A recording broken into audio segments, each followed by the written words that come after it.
बहुत समय पहले की बात है। रामपुर गांव में गंगाराम नाम का एक दूध वाला अपनी पत्नी राधा और अपने 10 साल के बेटे के साथ रहता था। उसके पास एक गाय थी। एक रोज सुबह सुबह गंगाराम अपनी गाय से दूध निकाल रहा था। तभी उसके पास उसका बेटा आया। पिताजी, मेरी पैंट फट चुकी है, मुझे नई ड्रेस सिलवा दो ना। स्कूल में सारे बच्चे नई नई ड्रेस पहनकर आते हैं और हम ये फटी हुई ड्रेस पहनकर जाते हैं। हाँ बेटा, चिंता मत कर, अगले हफ्ते तक तेरे लिए नई ड्रेस आ जाएगी। तब तक तू इसी ड्रेस से काम चला ले। खैर, दूध निकालने के बाद गंगाराम घर घर जाकर गांव वालों को दूध देने लगा। अरे गंगाराम, सुबह होते ही सबसे पहले हम सबको तुम्हारी याद आने लगती है। जब तक तुम्हारे दूध की चाय हम नहीं पीते, हमारे दिन की शुरुआत ही नहीं होती। आपका बहुत बहुत धन्यवाद काका कि आप मेरे दूध की इतनी तारीफ करते हो। काका, मैं आपसे एक छोटी सी प्रार्थना कर सकता हूँ? अरे प्रार्थना कैसी गंगाराम, बोलो क्या बात है, कोई तकलीफ है क्या? काका, मुझे कुछ पैसों की जरूरत है। अगर इस बार पैसे थोड़ा पहले मिल जाते तो अच्छा रहता। मुझे अपने बेटे के लिए नई ड्रेस सिलवानी है। गंगाराम, हमारे गांव का एक नियम है, हम कभी उसूलों के खिलाफ नहीं जाते। न हम वक्त से पहले पैसे देते हैं, न ही वक्त के बाद। हम सब हर महीने पैसे तो देते ही हैं। वो सब पैसे कहां खर्च कर देते हो? काका, मेरे पास सिर्फ एक गाय है, उससे मैं कितना कमा लूंगा? और भी बहुत सारे खर्चे रहते हैं। खैर, कोई बात नहीं, मैं किसी और से बोलकर देखता हूं। गंगाराम, जब ये पूरे गांव का उसूल है तो तुम्हें कोई भी वक्त से पहले पैसा क्यों देगा? फिर भी एक बार कोशिश करके देख लो। गंगाराम काका को दूध देकर बिना कुछ बोले वहां से चला गया। रास्ते में कुछ गांव वाले उससे मिल गए। अरे गंगाराम, आज दूध लाने में देर कर दी। हम तुम्हारे घर की तरफ ही आ रहे थे दूध लेने। अच्छा हुआ तुम रास्ते में ही मिल गए। अरे नहीं, मैं तो वक्त पर ही निकला था। काका से थोड़ा बातचीत करने लगा था, इसीलिए थोड़ी देर हो गई। ये लीजिए, आप लोग यहीं मिल गए तो यहीं पर दूध दे देता हूं। गंगाराम ने उन गांव वालों को पहले दूध दिया, फिर उनसे भी पैसे मांगने लगा। लेकिन गंगाराम, तुम तो जानते हो हम लोग भी खेती किसानी करते हैं। हम लोग इतने अमीर तो हैं नहीं। और दूसरी बात, हम सब ने मिलकर ही बहुत पहले एक उसूल बनाया था कि वक्त से पहले किसी को पैसे नहीं देंगे। याद करो, जिस तारीख को तुम्हें पैसे देने होते हैं, हम उसी तारीख को तुम्हें पैसे दे देते हैं। हम आज तक एक दिन भी लेट नहीं हुए। हाँ, वो बात तो है गांव वालों, लेकिन मुझे अपने बेटे के लिए स्कूल की ड्रेस सिलवानी थी। स्कूल के लड़के उसे चिढ़ाते होंगे। हाँ, तो 20 दिन बाद हम सब तुम्हें पैसे देंगे, तब तुम उसके लिए ड्रेस सिलवा देना। हाँ, कोई बहुत बड़ी समस्या होती तो हम तुम्हें पैसे जरूर दे देते। अभी के लिए हमें माफ करना गंगाराम। इतना बोलकर गांव वाले वहां से चले गए।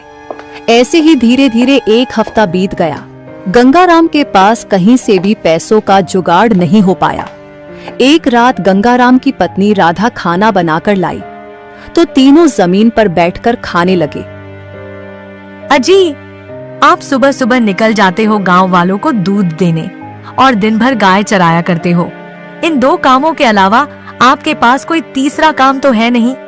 हमारी इकलौती औलाद है, उसे भी आप खुशियां नहीं दे पा रहे हो। बेचारे की पैंट फटी हुई है, स्कूल के बच्चे उसे चिढ़ाते हैं। क्या बीतती होगी उस पर। हम दोनों तो फटे कपड़े पहन लेते हैं, पर कम से कम अपने बेटे के लिए तो कपड़े ले देते। हाँ पिताजी, आपने कहा था 1 हफ्ता में आप मेरे लिए ड्रेस ला दोगे।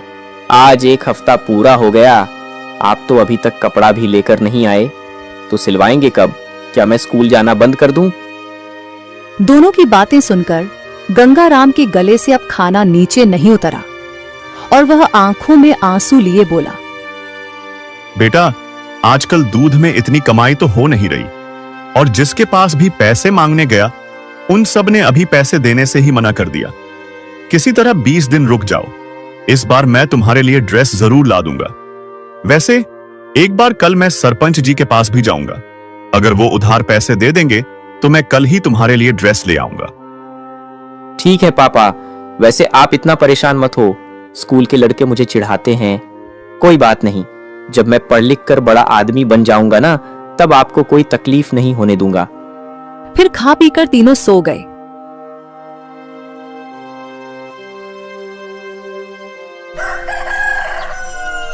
अगली सुबह फिर गंगाराम जल्दी उठा, अपनी गाय का दूध निकाला और सबको बांटने निकल गया। आखिर में वह सरपंच जी की हवेली दूध देने चला गया। दूध देने के बाद, सरपंच जी, मैं जानता हूं कि वक्त से पहले मुझे पैसे नहीं मिलेंगे, लेकिन क्या आप मुझे कुछ पैसे उधार दे सकते हो? मुझे अपने बेटे की ड्रेस सिलवानी है। गंगाराम, तुम इतने गरीब हो, अपने बेटे को कहीं काम धंधे पर लगाओ। 4 पैसा वो भी कमाएगा, जिससे तुम्हारी मदद हो जाएगी। क्यों उसे फालतू में पढ़ा लिखा रहे हो? मैं तुम्हें उधार पैसा नहीं दे सकता। ना तुम्हारे पास खेती है, ना ही कोई जमीन जिस पर भरोसा करके मैं तुम्हें उधार पैसे दूं। तुम्हारा महीना पूरा होगा तो दूध का पैसा तुम्हें मिल जाएगा। चलो जाओ यहां से। अब बेचारा गंगाराम कुछ बोल नहीं पाया और चुपचाप अपने घर वापस लौट आया। फिर ऐसे ही धीरे धीरे 20 दिन बीत गए। जब गांव वालों ने पैसे दिए, तब उसने अपने बेटे के लिए स्कूल की ड्रेस सिलवा दी। लेकिन एक रोज गंगाराम सुबह सुबह दूध देने गया और जब वापस आया तो देखा उसका बेटा घर में ही मौजूद था। अरे बेटा, अब तो तुम्हारे लिए ड्रेस भी सिलवा दी। स्कूल नहीं गए क्या, या कोई छुट्टी है? वो बेचारा क्या बताएगा। पिछले 3 महीने से स्कूल की फीस नहीं जमा थी, इसलिए मास्टर साहब ने पूरे स्कूल के सामने हमारे बेटे को बेइज्जत करके भगा दिया। क्या बेटा, मास्टर जी ने तुम्हें घर भगा दिया? हाँ पिताजी, बार बार मास्टर जी मुझसे फीस जमा करने के लिए बोलते थे। मैंने आपको 1-2 बार बताया भी, लेकिन मैं समझ रहा था कि आपके पास पैसे नहीं हैं, इसलिए मैंने आपसे बार बार नहीं कहा। पर आज उन्होंने मुझे मेरे दोस्तों के सामने बेइज्जत करके भगा दिया और बोला, जब तक फीस नहीं जमा करोगे तब तक स्कूल की तरफ देखना भी मत। चिंता मत करो बेटा, मैं तुमसे वादा करता हूं कि तुम्हारी पढ़ाई लिखाई कभी बंद नहीं होगी। तुम्हारी जिंदगी मेरी तरह गरीबी में नहीं बीतेगी, ये मैं तुमसे वादा करता हूं। अरे, ऐसा तो आप बहुत बार कह चुके हैं, लेकिन कुछ होता ही कहाँ है। हम गरीबों का तो भगवान भी साथ नहीं देता। राधा, अगर हम गरीबों का भगवान साथ नहीं देता तो फिर हमें खुद का साथ देना चाहिए। अगले दिन गाय का दूध निकालते वक्त गंगाराम ने एक बाल्टी की जगह 2 बाल्टी रख ली। गाय का दूध कुल मिलाकर उसके पास सिर्फ 1 बाल्टी दूध हुआ। बहुत कर ली मैंने ईमानदारी। ईमानदारी से मुझे कभी कोई फायदा नहीं मिला। मेरे बेटे की पढ़ाई भी रुक गई। आए दिन घर में खाने की समस्या बनी रहती है। ऊपर से गांव वालों से अगर मदद मांगो तो कोई मदद भी नहीं करता। अपने ही दूध के पैसे अगर कभी वक्त से पहले मांग लो तो सरपंच जी ने ऐसा नियम बना दिया है कि पूछो ही मत। अब मजबूरी में मुझे दूध में पानी मिलाना ही पड़ेगा। उसने दूध में पानी मिला दिया। इस तरह 1 बाल्टी दूध अब 2 बाल्टी बन गया। अब ऐसा करूंगा, 1 बाल्टी दूध मैं अपने गांव में बेचूंगा और बाकी बचा 1 बाल्टी दूध मैं गांव से बाहर होटल में जाकर बेच दूंगा। इससे मेरी कमाई दोगुनी हो जाएगी। गंगाराम ने वैसा ही किया। पहले उसने 1 बाल्टी दूध अपने ही गांव में हर घर में जाकर दे दिया। उसके बाद बाकी दूध उठाकर वो कस्बे की तरफ चल पड़ा। लेकिन रास्ते में उसे गांव का ही एक आदमी मोहन मिल गया। अरे गंगाराम भाई, ये दूध लेकर कहाँ जा रहे हो? अरे मोहन भाई, मेरी गाय अब ज्यादा दूध देने लगी है, इसलिए बाकी बचा दूध मैं पास के कस्बे में बेचने जा रहा हूं। इतना बोलकर वो चुपचाप वहां से निकल गया और गांव से 10 किलोमीटर दूर एक छोटे से कस्बे में किसी होटल पर पहुंच गया। भाई साहब, मैं पास के ही गांव से आया हूं। मेरे पास गाय का शुद्ध दूध है। आप तो कंपनी का दूध लेते होंगे। आप मुझसे दूध ले लीजिए, 2 रुपए कम दे देना। मेरा बहुत सारा दूध बच जाता है और पैसों की भी मुझे बहुत जरूरत है। अरे, इससे अच्छी क्या बात होगी। तुमने सही कहा, मैं कंपनी वाला दूध इस्तेमाल करता हूं। अगर मुझे एक किसान के हाथ का शुद्ध गाय का दूध मिल जाएगा और वो भी 2 रुपए कम, तो ये तो मेरे लिए फायदे का सौदा है। तुम्हारे पास जितना दूध है दे दो। गंगाराम खुश हो गया। उसने सारा दूध होटल वाले को दे दिया। होटल वाले ने तुरंत पैसे भी दे दिए। भाई, आप हर रोज एक बाल्टी दूध पहुंचा दिया करिए। मैं आपको हर रोज पैसे दे दिया करूंगा, लेकिन आप समय से दूध जरूर पहुंचा दिया करिएगा। हाँ मालिक, मैं खुद आपको दूध दे जाऊंगा, वो भी बिल्कुल समय पर। अरे, ये तो बहुत अच्छी बात हो गई। आप अपना नाम बता दीजिए, मैं आपका नाम लिख लेता हूं और कंपनी वाले दूध को मना कर देता हूं। मालिक, मेरा नाम है गंगाराम। गंगाराम पैसे लेकर खुशी खुशी वापस अपने घर आ गया। उसे खुश देखकर उसकी बीवी और बेटा भी बहुत खुश हुए और थोड़ा आश्चर्यचकित भी। क्या बात है, आज आप बड़े खुश लग रहे हैं और आने में भी देर कर दी आपने। हाँ राधा, ये देखो पैसे। आज मैंने अपना थोड़ा दूध पास वाले कस्बे में एक होटल वाले को बेचा। उसने खुशी खुशी मेरा दूध ले लिया और मुझे पैसे दे दिए। लेकिन पिताजी, इतना दूध आया कहां से? हमारे पास तो सिर्फ एक गाय है जिसका दूध तो सिर्फ गांव वालों को ही पूरा हो पाता है। अरे बेटा, मैं गाय को अच्छा चारा खिलाता हूँ, इसलिए धीरे धीरे वो दूध ज्यादा देने लगी है। अब ज्यादा बहस मत करो, खाना लगाओ, मुझे भूख लगी है। और बेटा, तू चिंता मत कर, होटल वाला मुझे हर रोज पैसा देता है। 1 हफ्ते में मेरे पास इतना पैसा हो जाएगा कि मैं तेरे स्कूल में जमा कर दूंगा। राधा और उसके बेटे को कुछ समझ तो नहीं आया, लेकिन फिर भी उन्होंने कुछ बोला नहीं। तो इस तरह धीरे धीरे गंगाराम सुबह जल्दी उठकर गाय का दूध निकालता था और उसमें आधा पानी मिला देता था। आधा दूध गांव वालों को बांट देता था और आधा दूध उस होटल वाले को दे देता था, जहां से उसे हर रोज पैसे मिल जाते थे। 1 हफ्ते बाद, बेटा, कल जैसे ही मैं दूध बांटकर आऊंगा, वैसे ही तेरे स्कूल चलेंगे और तेरी फीस जमा करेंगे। ये सुनकर उसका बेटा और उसकी पत्नी राधा बहुत खुश हुए। क्या बात है पिताजी, लगता है इस बार आपने माँ की बात दिल पर ले ली थी। 1 हफ्ते में ही आपने पैसे इकट्ठा कर लिए। लगता है भगवान हमारा साथ दे रहा है। बेटा, भगवान का तो पता नहीं, लेकिन अब मैंने खुद का साथ देना शुरू कर दिया है। खैर, खाना पीना खाकर वो लोग सो गए। सुबह एक बार फिर से गंगाराम उठा, दूध में पानी मिलाया। उसके बाद पहले गांव वालों को दूध दिया, फिर होटल वाले को दूध दिया।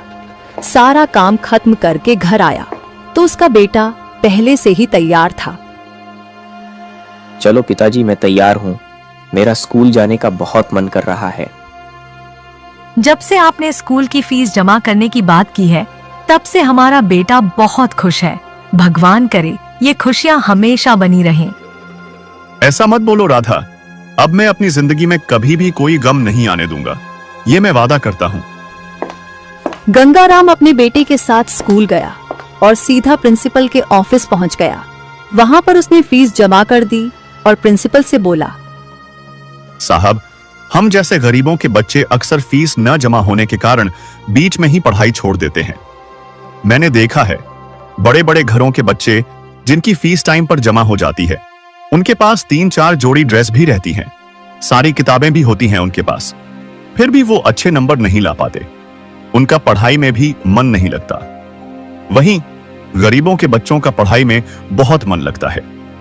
मेरा बेटा तो रात रात भर मोमबत्ती की रोशनी में पढ़ता रहता है, लेकिन पैसे जमा न हो पाने के कारण जिस दिन मेरे बेटे को मास्टर जी ने बेइज्जत करके इस स्कूल से निकाल दिया, उस रात ये रात भर रोता रहा। गंगाराम जी, इस बात के लिए मैं माफी चाहूंगा। हमारे क्लास टीचर को ऐसे आपके बेटे को बेइज्जत नहीं करना चाहिए था। मैं मास्टर जी से बोल दूंगा, अगली बार से ऐसी गलती नहीं होनी चाहिए। कोई बात नहीं साहब, आज के बाद हर महीने आपको फीस मिल जाएगी। मैं अपने बेटे को पढ़ा लिखा कर बहुत बड़ा आदमी बनाना चाहता हूँ। आपका बेटा पढ़ने में बहुत अच्छा है। मुझे भी इस पर पूरा भरोसा है कि ये एक दिन आपका नाम जरूर रोशन करेगा। तो उस दिन के बाद गंगाराम का बेटा हर रोज खुशी खुशी स्कूल जाने लगा। लेकिन एक रोज जब गंगाराम उस होटल वाले को दूध देकर अपने गांव वापस लौट रहा था, तो गांव पहुंचते ही कुछ गांव वालों ने उसे रोक लिया। सरपंच भी गांव वालों के साथ मौजूद थे। अरे गांव वालों, सरपंच जी, आप सब लोग एक साथ यहाँ कैसे? कहीं घूमने जा रहे हैं क्या? नहीं गंगाराम, हम सब सरपंच जी के साथ तुम्हारे घर ही आने वाले थे। अच्छा हुआ तुम रास्ते में ही मिल गए। ऐसा क्या हो गया काका? गंगाराम, गांव वाले शिकायत कर रहे हैं कि तुम्हारा दूध पहले के मुकाबले अब थोड़ा पतला आने लगा है। मुझे भी ऐसा ही लगा। कल मेरे घर में खीर बनी थी जो कि बहुत पतली थी। पहले वाले दूध से जब हम खीर बनाते थे तो बहुत गाढ़ी बनती थी। कहीं तुम पानी तो नहीं मिलाने लगे हो? सरपंच जी की ऐसी बातें सुनकर अब गंगाराम डर गया। अगर मैंने इन्हें सच बता दिया तो सब कुछ बर्बाद हो जाएगा। बड़ी मुश्किल से मेरी जिंदगी की गाड़ी पटरी पर आना शुरू हुई है। सच्चाई बताते ही मेरी गाड़ी पटरी से सीधा उतर जाएगी और शायद दोबारा कभी चढ़ भी नहीं पाएगी। क्या हुआ गंगाराम? क्या सोचने लगे? बताओ, तुम्हारा दूध अचानक पतला क्यों आने लगा?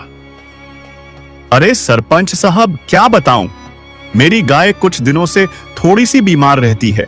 समय पर चारा भी नहीं खाती। शायद इस वजह से दूध पतला आ रहा होगा। मैंने जानवरों के डॉक्टर को बुलाया था। डॉक्टर साहब ने मेरी गाय का इलाज किया है। कुछ ही दिनों में ठीक हो जाएगी। अरे गंगाराम, तुम्हारी गाय बीमार थी तो हमें बताना चाहिए था। हम बेवजह तुम पर शक कर रहे थे। हाँ सरपंच जी, गंगाराम बहुत ही ईमानदार दूध वाला है। वही तो मैं सोचूं कि गंगाराम ऐसा कर ही नहीं सकता। और मैं तो इसके पिताजी को भी जानता हूं, वो भी बहुत ईमानदार थे। ठीक है गंगाराम, अपनी गाय का ख्याल रखना।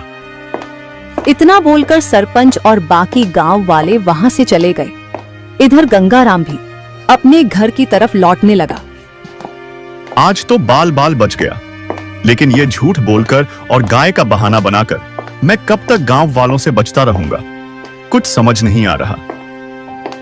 तब तक गंगाराम घर आ गया, खाना पीना खाया और आराम करने लगा। फिर थोड़ी ही देर में वो गाय को चराने खेतों की तरफ निकल पड़ा। खेतों के बगल में एक जंगल था। बड़ी मुश्किल से मेरे बेटे की पढ़ाई शुरू हुई है। पहले से 2 गुना पैसा भी आने लगा है। होटल वालों ने तो कोई शिकायत नहीं की, क्योंकि कंपनी के दूध से अच्छा तो मेरा पानी वाला दूध होता ही है। लेकिन गांव वालों का क्या करूं? यही सब सोचते सोचते गंगाराम जंगल के अंदर पहुंच गया। वहां पर उसे एक ऐसा पौधा दिखाई दिया जिसकी पत्तियों से सफेद गाढ़ा गाढ़ा दूध जैसा कुछ निकल रहा था। ये कैसा पौधा है? इसका रस तो बिल्कुल दूध जैसा है और बहुत गाढ़ा भी है।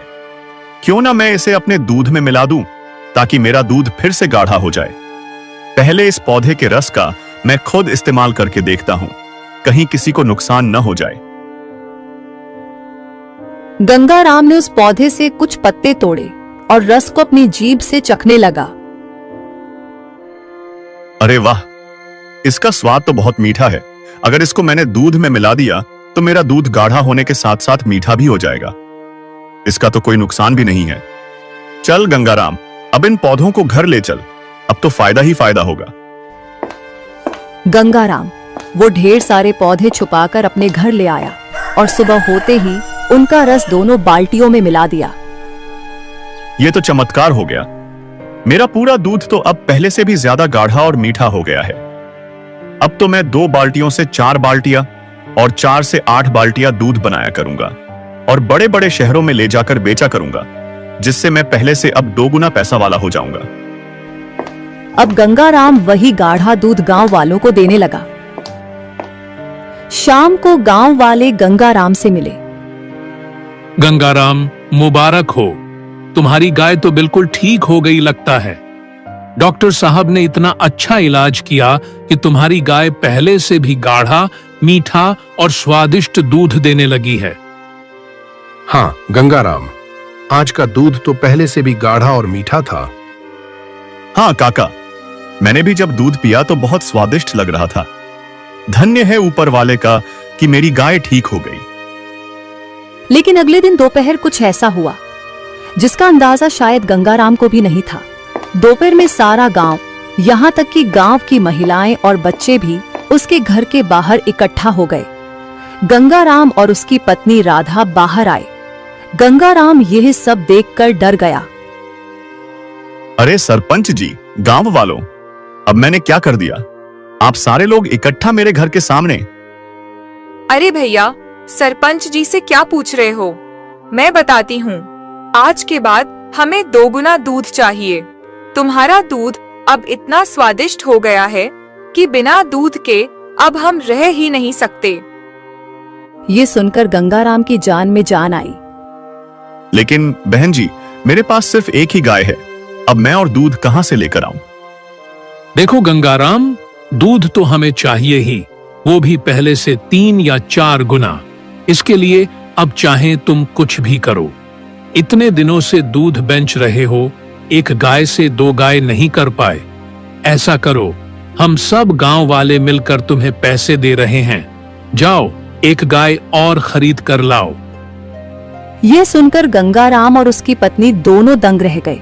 पूरे गांव ने मिलकर तुरंत गंगाराम को ढेर सारे पैसे दिए और वहां से चले गए। पैसे लेकर गंगाराम और राधा घर के अंदर आ गए। इन गांव वालों को अचानक क्या हो गया? अभी तक तो ये वक्त से पहले या वक्त के बाद कभी 1 रुपया भी नहीं देते थे, और आज आपको गाय खरीदने के लिए इतने सारे पैसे देकर चले गए। इतना पसंद आ गया इन लोगों को आपका दूध, और वो भी अचानक। राधा, मुझे भी कुछ समझ में नहीं आ रहा है। ठीक है, मैं पैसे लेकर बाजार जाता हूँ, देखता हूँ, एक गाय मिल जाए तो अच्छा रहेगा। गंगाराम तुरंत जानवरों के बाजार गया और वहीं से एक गाय लेकर आ गया। लेकिन जब से मैंने उस पौधे का गाढ़ा रस दूध में मिलाया है, तब से ही इन गांव वालों को मेरा दूध पसंद आने लगा है। अब मैं बिना वो रस डाले गांव वालों को दूध बेचूंगा ही नहीं। तो अब गांव वाले गंगाराम से पहले से 2 गुना दूध लेने लगे। धीरे धीरे गंगाराम के दूध की चर्चा आसपास के बहुत सारे गांवों में होने लगी। अगले दिन दूसरे गांवों के लोग भी गंगाराम के घर पहुंच गए।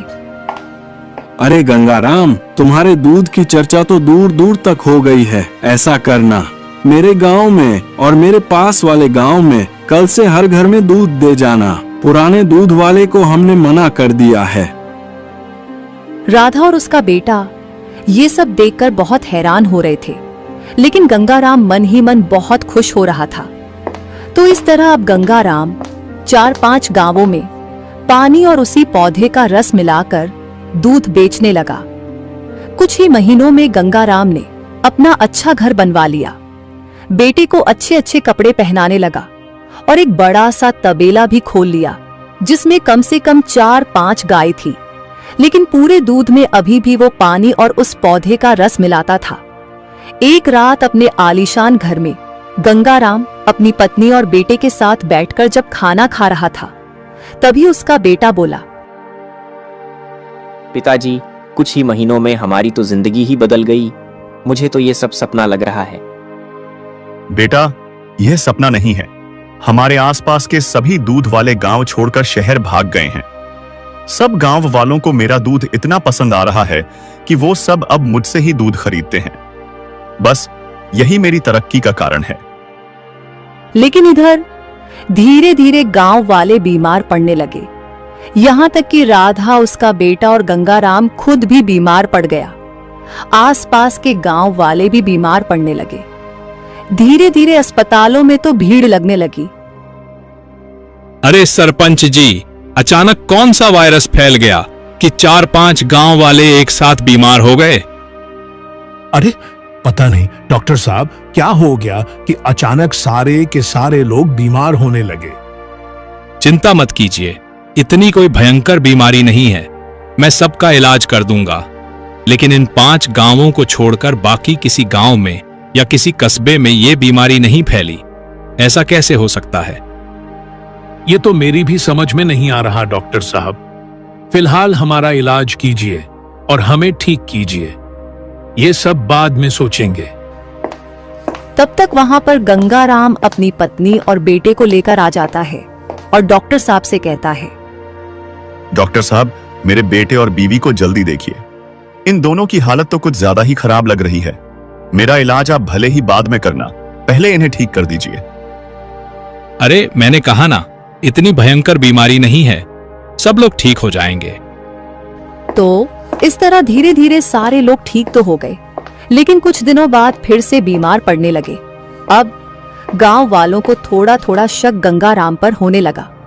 सरपंच ने गंगाराम के परिवार को छोड़कर बाकी लोगों को अपनी हवेली पर बुलाया। गांव वालों, आप लोगों ने ध्यान दिया, अचानक कुछ ही महीनों में गंगाराम कितना अमीर बन गया। पहले इसके पास अपने बेटे के लिए कपड़े खरीदने तक के भी पैसे नहीं रहते थे, और आज देखो इतना बड़ा बंगला है, पूरा तबेला खोल लिया इसने। जरूर इसने कोई झोल किया है, क्योंकि जिस जिस गांव में गंगाराम दूध देता है, सिर्फ उसी गांव के लोग बीमार हो रहे हैं। बाकी के गांव वालों को कुछ नहीं हुआ, और डॉक्टर साहब ने भी बताया था। अरे हाँ सरपंच जी, ये तो मैंने ध्यान ही नहीं दिया, लेकिन अब पता कैसे चलेगा कि ये सब गंगाराम की वजह से हुआ है? ऐसे तो हम गंगाराम पर कोई इल्जाम लगा नहीं सकते। काका, मैं उस दूध की जांच कराऊंगा, फिर दूध का दूध और पानी का पानी हो जाएगा। सरपंच ने वैसा ही किया। उसने डॉक्टर साहब के साथ मिलकर उस दूध की जांच करवाई। अगले दिन रिपोर्ट लेकर डॉक्टर सरपंच की हवेली पहुंचा। सरपंच ने गंगाराम के परिवार सहित पूरे गांव को इकट्ठा कर लिया। गंगाराम, हमें तुमसे ये उम्मीद नहीं थी। डॉक्टर साहब बताइए, गंगाराम के दूध की रिपोर्ट में क्या निकला है? सरपंच जी, इस दूध में एक ऐसा रसायन पाया गया है जो अगर एक बार किसी के शरीर में चला जाए तो वो उस रसायन का आदी हो जाता है, उसे उस रसायन की लत पड़ जाती है। इसी वजह से आप सबको गंगाराम के दूध की लत पड़ गई थी। लेकिन अगर वो रसायन हर रोज किसी के शरीर में जाता रहता है तो कुछ ही महीनों में धीरे धीरे उससे बहुत सारी बीमारियां होने लगती हैं। अब अचानक गंगाराम डर गया। उसके चेहरे से पसीना टपकने लगा। तो अब समझ में आया कि अचानक हमें गंगाराम के दूध की इतनी लत क्यों पड़ गई। और सिर्फ हमें ही नहीं, आसपास के सभी गांव वालों को भी गंगाराम के दूध की लत पड़ गई थी। इसीलिए तो कुछ ही महीनों में ये इतना अमीर बन गया। सरपंच जी, इसने हमारी जान के साथ खिलवाड़ किया है। तुरंत पुलिस को बुलाइए, हमारे पास सबूत भी है, इसको जेल में डलवा दो। जैसे ही काका ने गंगाराम को जेल में डालने की बात कही, वैसे ही गंगाराम का बेटा रोते हुए बोला, नहीं नहीं, आप लोग मेरे पापा के साथ ऐसा मत कीजिए। पापा, क्या सच में आपने ऐसा किया है? अजी, अब आप बोलते क्यों नहीं? अब गंगाराम के पास सच बोलने के अलावा कोई दूसरा रास्ता नहीं था। इसलिए उसने पूरी कहानी गांव वालों को बता दी। लेकिन गांव वालों, मुझे ये नहीं पता था कि उस पौधे का रस दूध में मिलाने से इंसान बीमार पड़ सकता है। सबसे पहले मैंने ही उस रस को चखा था, उसके बाद ही उसे दूध में मिलाना शुरू किया। आप लोग ही सोचिए, अगर मुझे पता होता कि वो रस नुकसान करेगा तो मैं अपने परिवार को वो दूध क्यों पिलाता?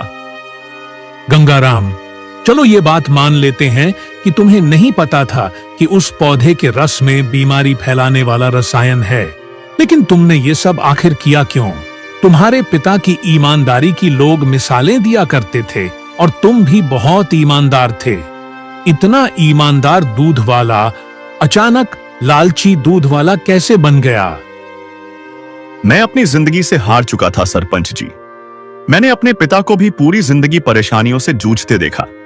इस गांव के बुजुर्ग जानते होंगे, जब मेरे पिता इस गांव में दूध बेचा करते थे तब यहां एक और दूध वाला भी था। वो दूध में पानी मिलाता था और लोगों को मेरे पिता के खिलाफ भड़काता था। धीरे धीरे वो अमीर बन गया और मेरे पिताजी ईमानदारी के कारण कुछ नहीं कर पाए। गरीबी इतनी बढ़ गई कि पहले मेरी माँ चली गई और कुछ दिनों बाद मेरे पिता भी भगवान को प्यारे हो गए। मैं भी अपने पिता की ही राह पर चल रहा था। पर आप सबको याद है, उस दिन मैं आप लोगों से पैसे मांगने आया था तो आपने देने से मना कर दिया था, क्योंकि आपने इतने कठिन नियम बना रखे हैं। घर में खाने को भी नहीं था और मेरे बेटे की स्कूल की ड्रेस फटी हुई थी। बताइए, मैं करता भी तो क्या करता? मेरे पास कोई दूसरा रास्ता ही नहीं था। अब आप लोग चाहें तो मुझे पुलिस के हवाले कर दीजिए। सही कहा गंगाराम, तुम्हारे पिता बहुत ईमानदार थे। वो लालची दूध वाला हम लोगों को पानी वाला दूध देता था और तुम्हारे पिता के खिलाफ भड़काता भी था। सरपंच जी, मुझे लगता है गंगाराम को एक मौका देना चाहिए। ठीक है गांव वालों, अगर आप सबकी यही मर्जी है तो गंगाराम को मैं एक मौका देता हूं और वो नियम भी आज के बाद बदलता हूं कि टाइम से पहले या बाद में पैसे नहीं दिए जा सकते। लेकिन गंगाराम, आज के बाद अगर ऐसी कोई शिकायत मिली तो रिपोर्ट हमारे पास है। अगले दिन तुम पुलिस की काल कोठरी में नजर आओगे। सरपंच जी, मैंने जो किया मजबूरी में किया। अब मैं कसम खाकर कहता हूं, आज के बाद ऐसा कभी नहीं करूंगा। आप लोग बहुत अच्छे हैं, जो इतनी बड़ी गलती के बावजूद आप सब ने मुझे माफ कर दिया। अब गंगाराम के पास आलीशान घर, ढेर सारी गायें और तबेला तो था ही, इसलिए अब उसने दूध में पानी और पौधे का रस मिलाना बंद कर दिया और एक बार फिर से ईमानदारी की जिंदगी जीने लगा।